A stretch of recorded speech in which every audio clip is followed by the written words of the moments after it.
Salam Oase, obrolan santai Elsa.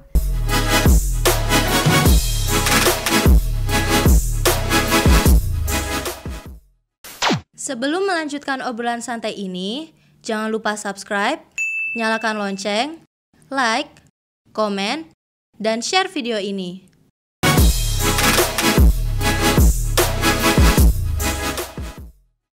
Assalamualaikum Bung Ari. Waalaikumsalam.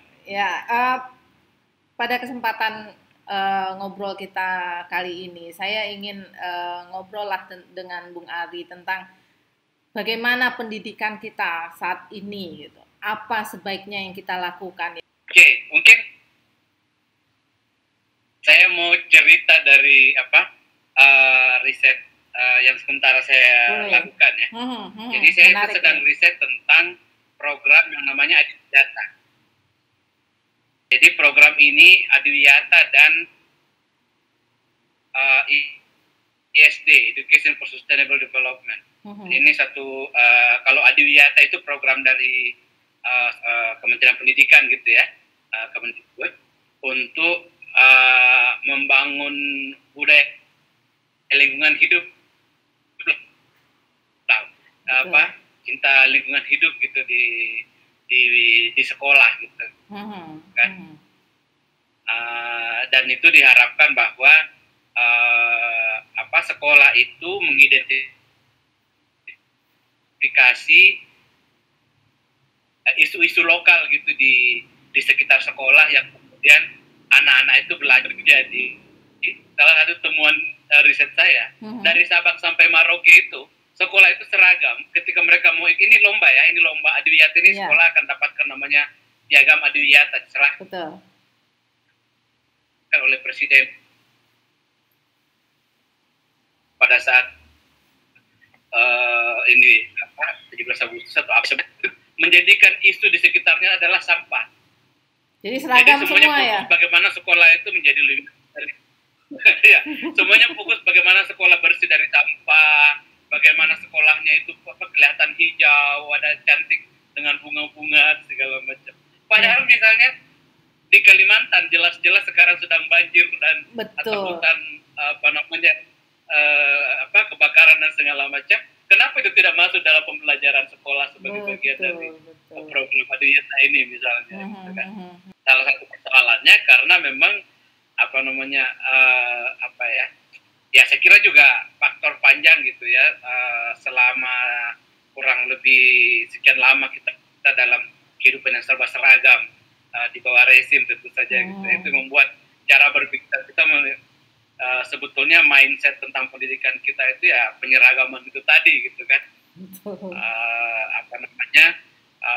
Termasuk misalnya penyeragaman tentang apa yang dianggap cerdas itu sendiri gitu kan, atau pintaran apa sih atau keahlian apa yang harus dimiliki anak-anak kita gitu kan. Betul. Kalau Mbak mungkin pernah lihat ada kartun yang ada beberapa ada lomba gitu, ada semua jenis binatang ada di situ, tapi lombanya cuma satu, lomba berenang. Bayangkan nggak? Lombanya semua harus bisa berenang gitu. Padahal misalnya yang lain gimana? Ya, padahal ada yang lain juga kan, yang harus bisa, yang pandai mendaki atau memanjat. Kenapa enggak juga dilombakan memanjat gitu kan? Betul. Bayangkan berapa banyak anak yang mengalami trauma menganggap dirinya tidak pintar, hanya karena tidak masuk dalam ukuran itu gitu kan. Berapa banyak anak yang masa kecilnya dipenuhi oleh trauma semacam itu dan kita bisa tahu efeknya sampai ke depan gitu kan. Dan kemudian menganggap wah saya ini tidak pintar, saya nggak bisa apa-apa hanya karena tidak masuk dalam label itu gitu. Itu menurut saya satu masalah besar dalam pendidikan kita yang lahir dari hidden curriculum gitu ya.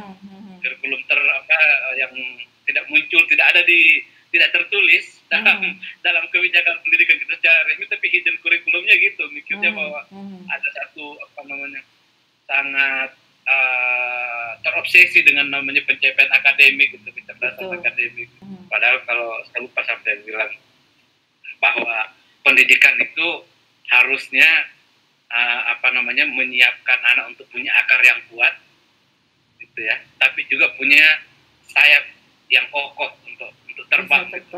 Jadi dia selalu merasa bahwa dia adalah bagian dari komunitas langsungnya, tapi dia juga punya pemikiran bahwa dia adalah bagian dari umat manusia yang jauh lebih luas. Dan bukan cuma umat manusia ya, bagian dari satu alam yang kita bahkan hanya bagian kecil. Dan itu maksudnya itu perspektif yang harus dibangun dengan cara sangat sederhana gitu. Gimana anak-anak itu merasakan hal-hal seperti itu. Ini ada yang menarik dari kata-kata Bung Ari tadi yang saya tangkap, akar yang kuat dan sayap yang kokoh. Artinya kan kita mengharapkan anak-anak kita tuh berdasarkan lingkungannya, pengetahuan di lingkungannya, dia punya akar pengetahuan yang kuat dari lingkungan, kan seperti itu. Jadi dia tidak meninggalkan pengetahuan lokalnya. Meskipun nanti dia terbang jauh, seperti Bung Ari sendiri kan udah terbang jauh nih, udah sampai sudah kemana-mana gitu kan. Nah, bagaimana ini bisa ada dalam pendidikan kita? Ini kan pendidikan kita saat ini kan sudah tidak ada itu, dalam tanda petik saya mengatakan tidak ada. Saya memang tidak menemukan itu pada anak-anak kita yang tadi, yang seperti yang kata Bung Ari tadi, anak-anak punya label sendiri untuk menjadi pintar. Oh, nilai yang harus pintar itu nilai ini, nilai itu, nilai ini harus sekian. Dia bisa menjadi ranking kelas. Nah, dengan nilai yang ini, mata pelajaran ini yang tinggi, dia menjadi anak yang bintang kelas lah, seperti itu. Padahal semua pelajaran itu bisa sebenarnya kita dekatkan dengan pengetahuan lokal. Ya kan? Nah, tadi seperti perbincangan saya dengan sebelumnya gitu. Itu ada matematika. Dalam pikiran saya matematika bisa didekatkan dengan antropologi, mungkin juga pengetahuan yang lain gitu. Nah, seperti matematika dengan permainan anak gitu kan? Nah, ekspresi anak-anak itu akan tetap ada.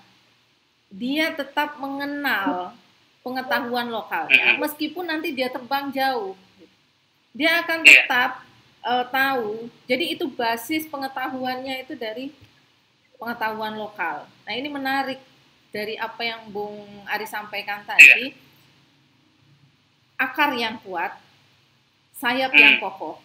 Nah, ini bagaimana bisa kita, ya setidaknya kita, ini loh pendidikan yang sebenarnya gitu. Gimana tuh menurut Bung Ari? Ya paling pertama ya sekolah harus agak rendah hati dulu. Nah, rendah hati dalam artian tidak menganggap sekarang ini persoalan yang paling besar menurut saya, karena kita terlanjur memberikan mandat begitu besar itu terhadap sekolah sebagai satu-satunya alat institusi yang akan memintarkan generasi kita gitu kan. Jadi maksud saya kenapa saya bilang rendah hati dalam artian gini. Saya kalau ke kampung-kampung, saya kebetulan banyak penelitian ataupun banyak kegiatan-kegiatan di desa-desa gitu ya. Saya sering banyak sekali terpukau dengan anak-anak itu menjelaskan ke saya tentang tanaman apa, gunanya apa, terus dia bahkan tahu di mana saja bisa ditemukan dan segala macam gitu kan. Tapi begitu anak yang begitu aktifnya, dan ketika saya berjalan dengan dia sekian sehari atau 2 hari, mestinya dia bisa jelaskan semuanya. Begitu dia masuk ke sekolah, anak itu menjadi anak paling pendiam. Karena apa yang dia tahu di luar sekolah itu, yang tadi semua itu tidak berharga gitu. Itu bukan sesuatu yang akan dibicarakan di sekolah gitu kan. Ya, maksudnya gurunya mungkin tidak pernah bilang begitu, tapi pesan yang sampai ke anak-anak adalah semua yang kamu tahu di luar sekolah lupakan, dan sekarang kita akan belajar tentang sesuatu yang sama sekali berbeda dengan apa yang kamu tahu itu. Iya, itu sudah kayak proses pelumpuhan bagi anak itu sendiri gitu kan. Pengetahuan yang sudah ada, yang sudah dia dapatkan jadi hilang gitu kan. Benar. Padahal kalau sebetulnya seperti tadi, kalau sekolah mau sedikit merendah hati dan menggunakan pengetahuan anak-anak ini sebagai fondasinya gitu kan, sangat mungkin gitu kan, mulai dari belajar yang sehari-hari misalnya. Ada banyak sekali sebetulnya sekarang sekolah-sekolah yang berusaha seperti ini. Sebetulnya saya juga di riset yang sama ini, salah selain riset dengan sekolah-sekolah umum gitu ya, sekolah konvensional gitu ya, saya juga melakukan riset ke sekolah-sekolah alternatif. Di Jogja misalnya ada Sanggar Anak Alam gitu ya, Salam gitu ya, yang pembelajarannya saya sangat kontekstual. Ada juga di di mana sih namanya di Jawa Barat itu, dia bikin pesantren ekologi, yang anak itu belajarnya ya lewat dari apa yang ada di sekitarnya gitu kan. Jadi misalnya mau belajar matematika ya belajarnya dengan menghitung jumlah tanaman, atau misalnya mengukur berapa sih kebutuhan air atau kebutuhan nutrisi tertentu yang dibutuhkan oleh tanaman. Itu begitulah cara belajarnya gitu. Dan sesuatu yang konkret gitu. Jadi itu yang yang anak-anak itu langsung bisa melihat alami dan juga melihat, oh ini loh manfaatnya kalau kita tahu sesuatu itu. Betul. Jadi dia menjadi sesuatu yang mempelajari sesuatu yang menjadi bagian dari penyelesaian masalah yang dihadapi gitu kan. Dia tahu bahwa sesuatu dipelajari itu sebagai sesuatu yang problem solving gitu. Betul. Bukan sekedar sebagai hafalan atau sekedar ujian untuk dites nanti dalam untuk membuktikan seberapa banyak yang dia berhasil taruh dalam kepalanya gitu kan. Ya, kita sudah menjadikan anak-anak kita ini mesin penghafal sebenarnya. Pendidikan kita ini menjadikan anak-anak kita ini mesin penghafal. Nah, ada juga yang menarik dari apa yang Bung sampaikan tadi. Jadi menarik saya. Tadi dikatakan bahwa anak tadi belajar dari lingkungannya, tahu dia tanaman di lingkungannya. Ini tanaman untuk mungkin obat tertentu yang bisa digunakan. Nah, sebenarnya kalau ini terus kita lakukan, tidak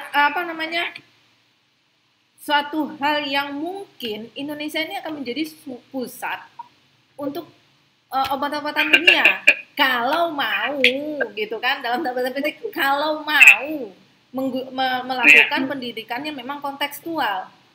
Kita nih punya pengetahuan itu sangat banyak kan, pengetahuan tentang obat-obatan, pengetahuan tentang pertanian, perikanan dan segala macam itu kan kita gudangnya. Tapi kemana? Kan tidak jelas, gitu. Nah, kita malah mengadopsi pendidikan yang lain, yang jauh dari keseharian anak-anak kita. Gitu. Nah, contoh kecil saja. Kalau misalnya diare misalnya kita, tadi saya menarik karena ada obat-obatan tadi diare. Saya di waktu kecil itu diajarkan memetik pucuk daun ini jambu klutuk, jambu batu ya, jambu apa namanya? Ya, jambu klutuk kan itu. Pucuknya dikunyah. Ketika diare, dikunyah terus ditelan. Memang benar. Itu sembuh. Nah, tapi pada saat sekarang jambu klutuk ada di mana-mana tapi tidak ada yang tahu manfaatnya itu. Nah, ini kan sudah tidak ada di anak-anak kita. Konteks yang seperti ini sudah tidak dikenal oleh anak-anak kita. Saya lupa bukunya apa judulnya, tapi penulisnya itu membahas tentang textbook culture di Indonesia. Jadi menurut dia pendidikan kita itu sekian lama itu memang sangat tergantung, textbook minded. Pokoknya kalau tidak ada dalam textbook itu nggak pantas diajarkan, iya kan? Atau salah gitu. Jadi jawabannya harus terbuat yang serba eksak gitu. Karena memang juga mindsetnya adalah harus serba terukur dan bisa dijadikan sebagai bukti bahwa kita sudah mendidik anak sekian banyak, sekian ini. Pokoknya harus dikuantifikasi seperti itu untuk kebijakan kepentingan praksi pendidikan gitu kan. Jadi ya itu tadi akhirnya menjadi serba pendidikan menjadi bukan sesuatu yang bagian dari pengalaman sehari-hari gitu. Karena textbook itu dibuat sesuatu yang akhirnya jadi seragam gitu kan. Iya, betul. Karena harus, apalagi textbooknya memang dibuat di Jakarta dan dikirim ke seluruh penjuru negeri ini gitu kan. Padahal daerah lain itu belum tentu sama kan. Daerah lain belum tentu sama. Nah, sementara guru karena memang sudah sekian lama dan bahkan di pendidikan gurunya pun tidak disiapkan untuk pembelajaran kontekstual tadi. Begitu misalnya sekarang ada kemungkinan dengan belajar merdeka atau labelnya saat ini, selama ini ya pokoknya tinggal apa yang dibilang sama Paulo Freire tentang apa pendidikan gaya bang itu, ngisi anak dengan apa dalam buku teks gitu. Jadi guru itu cuman kayak apa pemegang gayung gitu. Dari textbook ke anak hanya jadi wadah penampung saja, anak. Nah, betul. Penampung yang ilmunya sudah steril gitu, sudah dibersihkan dari hal-hal yang betul. Padahal sebenarnya kalau kita melihat ke Indonesia saja lah ya, dari mulai Sabang sampai ke Papua sana kan banyak pengetahuan-pengetahuan lokal yang bisa dijadikan basis pengetahuan atau pendidikan kita untuk anak-anak kita. Ini kan penguatan sebenarnya ya.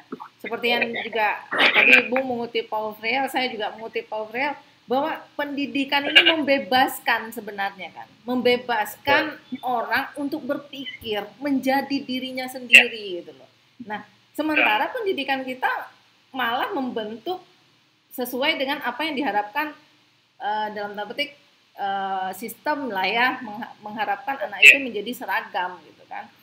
Nah, berangkat seperti tadi, saya menarik itu, anak ketika di luar dia tahu dengan pengetahuan obat-obatan, ini kan indigenous knowledge ya, ini yang hilang di kita, pengetahuan lokal kita ini yang hilang. Kemudian ketika masuk di sekolah menjadi pendiam, ini kan apa ya, jadi saya sendiri jadi miris melihatnya gitu kan.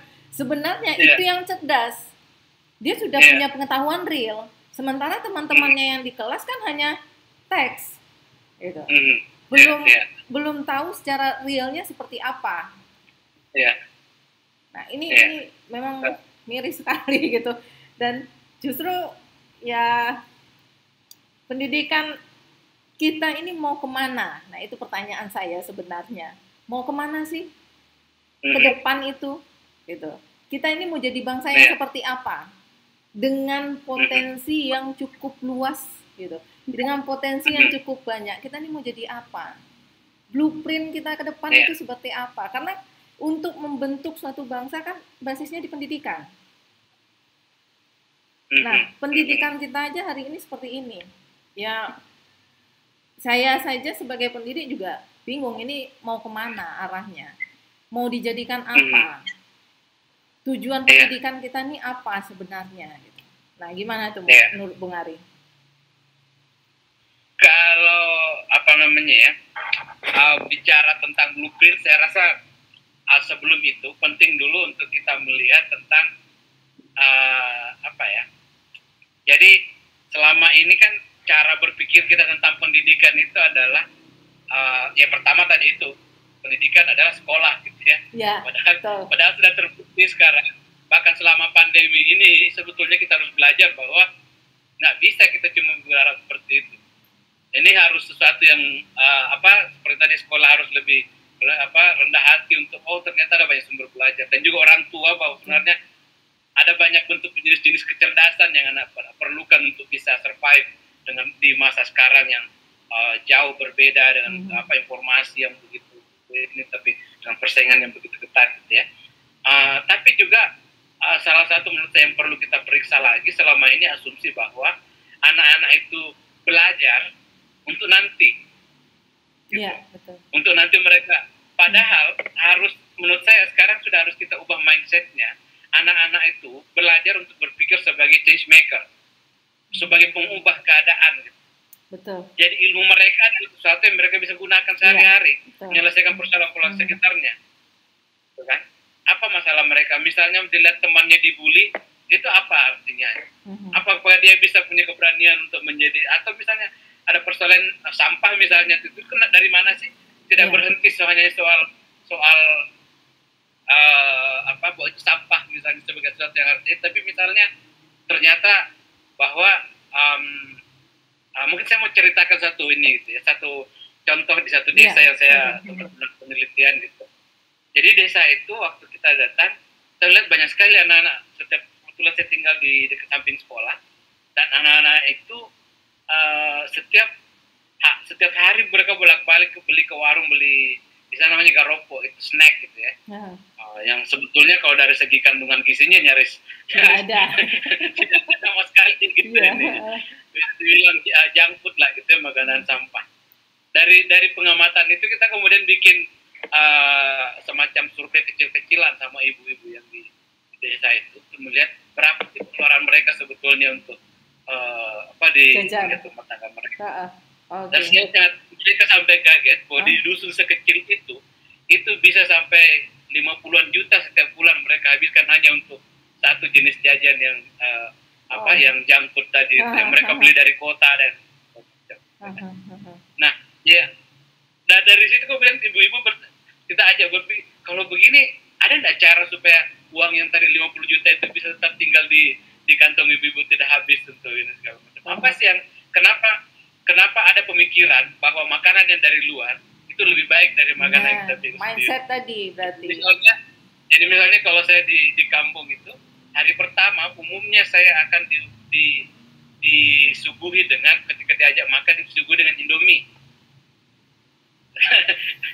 Bukan mereknya Mila gitu ya, atau makanan cepat saja begitu. Namanya saya tanya, kenapa harus begitu? Karena mereka anggap bahwa itu sebagai bentuk penghormatan ketimbang makanan mereka yang mereka anggap sederhana gitu. Nah pertanyaannya kan, dari mana mindset itu bahwa apa mereka lihat di TV itu lebih mentereng dari apa yang mereka konsumsi sehari-hari yang sesungguhnya lebih sehat. Iya betul. Nah bicara tentang blueprint itu, menurut saya harus mulai dari itu, bahwa mindset dulu anak-anak harus berpikir sebagai change maker. Apa yang mereka bisa ubah, mereka harus tentu dengan bantuan orang tua dan guru mereka untuk melihat bahwa tidak harus begini loh keadaannya, gitu kan. Ini sesuatu yang bisa diubah gitu. Ya tentu dengan ini, tentu saja kita juga jangan naif untuk mengharapkan misalnya anak-anak yang harus menyelesaikan semua persoalan dengan usianya gitu ya. Tapi maksud saya, mereka itu sudah terbiasa untuk melihat secara kritis, melihat masyarakat sekitarnya. Apa sih yang harus terjadi seharusnya gitu kan. Mereka belajar, ternyata ada yang salah, yang tidak harusnya begini. Apa yang saya bisa lakukan gitu. Dengan usia saya, dengan kemampuan saya, dengan teman saya misalnya, apa yang bisa lakukan. Itu menurut saya, kalau bicara tentang blueprint tadi, mulai dari itu dulu. Bisa kita mulai mengubah cara pandang kita bahwa pendidikan itu menyiapkan mereka untuk ke depan. Anak-anak itu harus belajar bahwa apa yang mereka tahu hari ini, untuk mereka bisa tidak mereka gunakan itu untuk keseharian mereka, menyelesaikan persoalan sehari-hari mereka gitu. Nah, ya itu tadi dengan menghargai apa yang mereka sudah ketahui dan Nah itu bagaimana menurut Bung peran pemerintah untuk itu? Ini sedikit menyinggung karena kan kalau masalah pendidikan secara nasional kan kita bagaimanapun kembali ke sana. Nah itu bagaimana menurut Bung itu? Saya masih ini karena saya tadi malam itu lagi membaca tentang Sisdiknas dalam rangkaian penelitian saya tadi itu ya. Jadi teman saya itu risetnya dengan teman dari Universitas Tokyo, di Fakultas Pendidikan Universitas Tokyo. Dia tanya saya, itu ISD Education for Sustainable Development itu masuk di kurikulum tidak? Semua yang para perancang kurikulum dan juga konsultan-konsultan yang bekerja untuk itu, saya tanya, mereka bilang tidak hanya secara implisit gitu ya, tidak disebutkan secara implicit, tapi ada dinyatakan bahwa sekolah itu perlu misalnya menghargai keberagaman kecerdasan anak, sekolah perlu melibatkan masyarakat dalam proses pendidikan, sekolah juga mengajarkan anak-anak untuk menghargai lingkungan sekitarnya. Artinya sangat ideal kan kalau kita bilang apa yang ada di atas kertas gitu kan. Nah di mana hilangnya gitu kan? Ya pertama salah satunya tadi kita lihat ya terjemahannya ke bawah ini, birokrasi pendidikan kita level ke bawahnya masih belum berubah mindsetnya gitu. Meskipun misalnya secara pendidikan sudah ada itu, guru-guru kita ternyata belum punya mindset yang sama tentang apa yang ada dalam undang-undang pendidikan, misalnya Sisdiknas seperti itu. Jadi memang menurut saya kalau bicara tentang pemerintahnya, karena misalnya gini, di riset yang sama tadi itu ada beberapa sekolah di Kalimantan yang sudah mencoba menerapkan proses-proses pembelajaran yang kontekstual seperti ini. Mereka ini selama ini didukung oleh NGO gitu. Ada beberapa LSM membantu mereka. Misalnya ada satu sekolah yang muatan konten dari yang mereka bangun dari masyarakat itu sampai 70%. Jadi hanya 30% yang mereka betul-betul ambil dari kurikulum nasional. Tapi ini tetap relevan. Jadi itu proses pembelajaran mereka sehari-hari yang kemudian yang mereka gunakan memenuhi kayak persyaratan-persyaratan yang ada dalam kurikulum itu gitu ya. Tapi kan pada akhirnya tetap terbatas kan. Berapa banyak sih yang bisa mereka jangkau dan memang juga misalnya guru itu bilang saya tidak pernah diundang sama Dignas di sini. Saya malah diundang sama universitas jadi pembicara. Artinya mesin birokrasi kita belum ngeh terhadap hal-hal kayak gini gitu loh. Ya, karena tadi masih terpaku dengan sistem yang masih ada, yang sudah bertahun-tahun, mungkin berpuluh tahun digunakan. Jadi terpaku di sistem itu. Ketika diberikan sesuatu yang baru, sedikit gagap untuk menerimanya, gitu kan? Dan juga memang ya termasuk masyarakat kita juga sebetulnya perlu ada pendidikan tentang itu. Misalnya tentang yang di sekolah di Kalimantan yang saya cerita tadi yang di pelosok di Kaltim itu, dia ketika menerapkan misalnya anak-anak itu lebih sering belajar kayak dibawa ke sawah untuk belajar tentang ekosistem dan segala macam, orang-orang tuanya malah pada protes. Kalau cuma ke sawah, ngapain mendidik ikut saya ke sawah, gitu kan? Menurut saya itu tentu saja itu satu ilustrasi saja, gimana juga. Atau misalnya ada guru yang misalnya putuskan di kelas saya tidak ada sistem ranking, gitu kan? Tapi orang tuanya bilang ya tidak apa-apa, nanti di kelas depan setelah di kelas selanjutnya dia akan mulai lagi ada sistem ranking. Artinya kan ini inisiatif sudah ada. Tapi perlu didukung oleh perubahan yang lebih sistemik tentu saja gitu ya. Harus ada keinginan untuk melihat untuk merubahnya, meskipun memang kalau menurut saya sih perubahan memang selalu dari yang kecil-kecil itu dulu yang kemudian inisiatifnya menjadi membesar dan punya efek lebih luas gitu ya. Ya. Ini menarik, Bung Ari. Kalau saya ngobrol terus jadi panjang nanti. banyak hal yang menarik yang ingin saya tanyakan sebenarnya.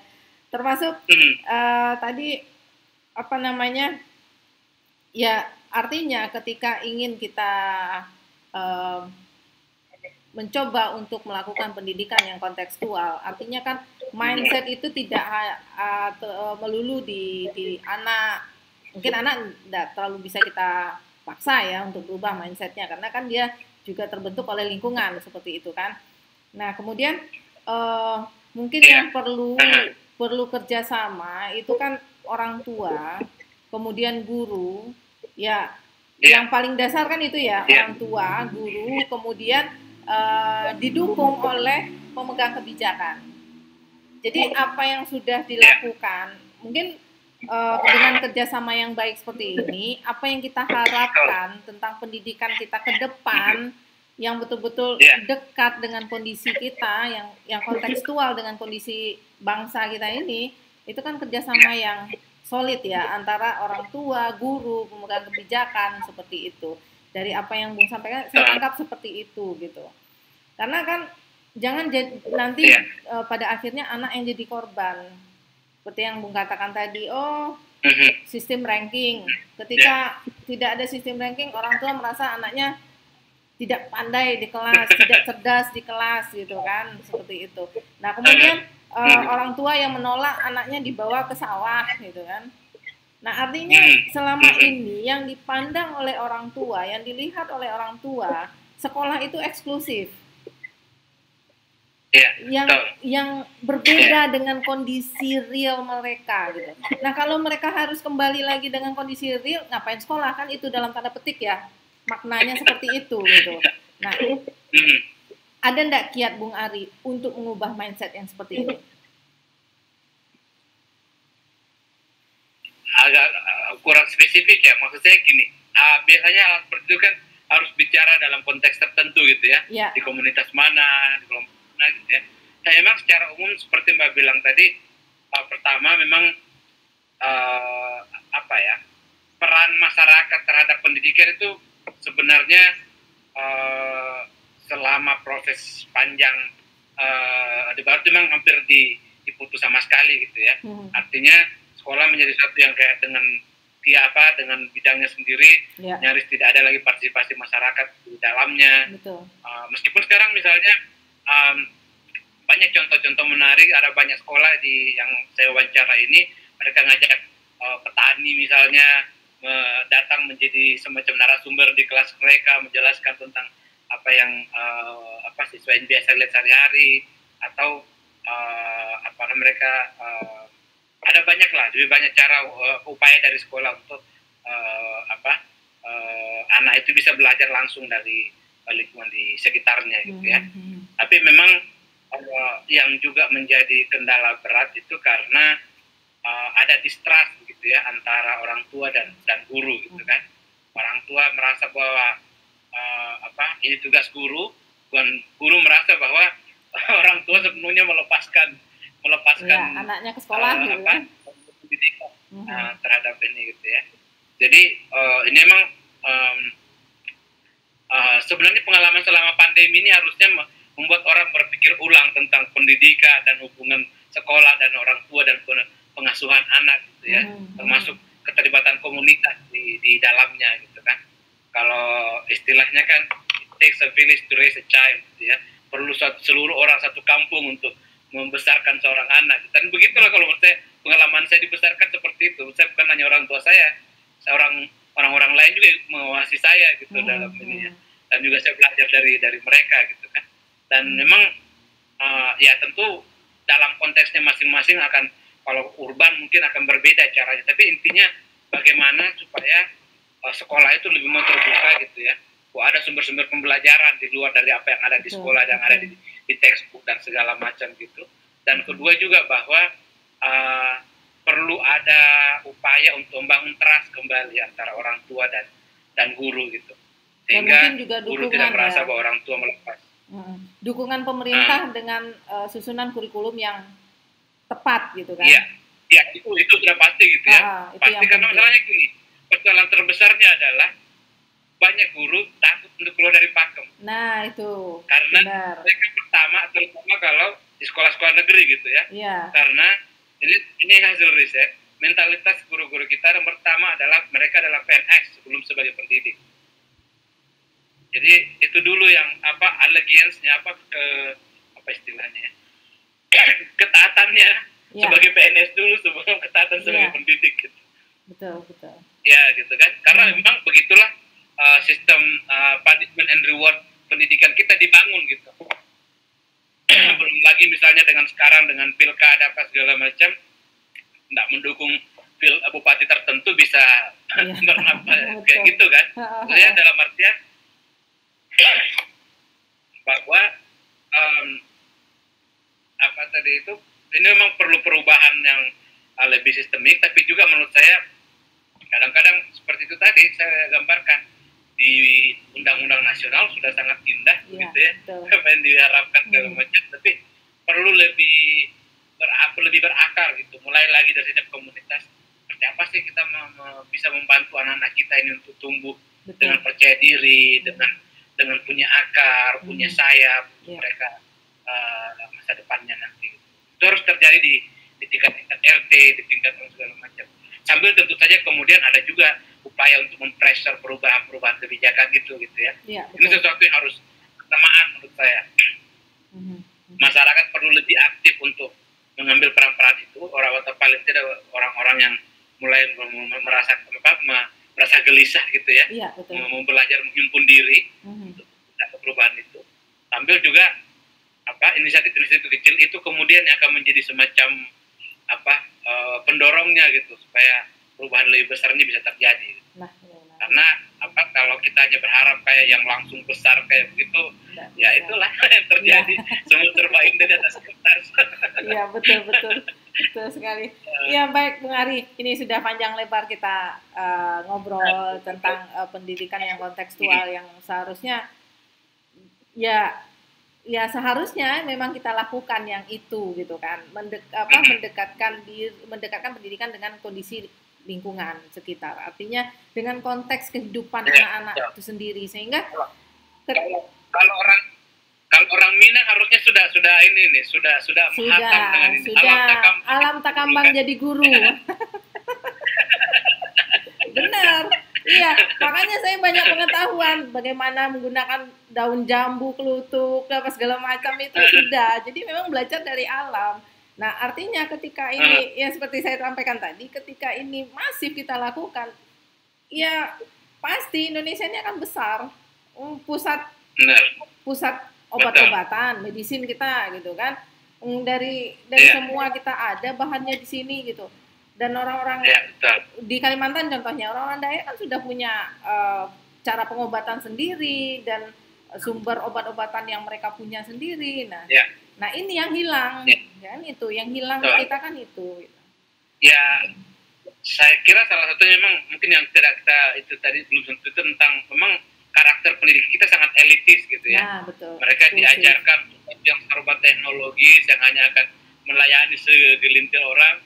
Bukannya menemukan misalnya solusi-solusi untuk yang bisa lebih Oke, Bung Ari. Saya rasa terima kasih ini sudah mengganggu waktunya. Terima kasih sudah bisa ngobrol tentang pendidikan yang kontekstual untuk anak-anak kita. Mungkin lain waktu kita akan ngobrol lagi lebih panjang bagaimana pendidikan kita ke depannya gitu. Terima kasih ya Bung Ari ya.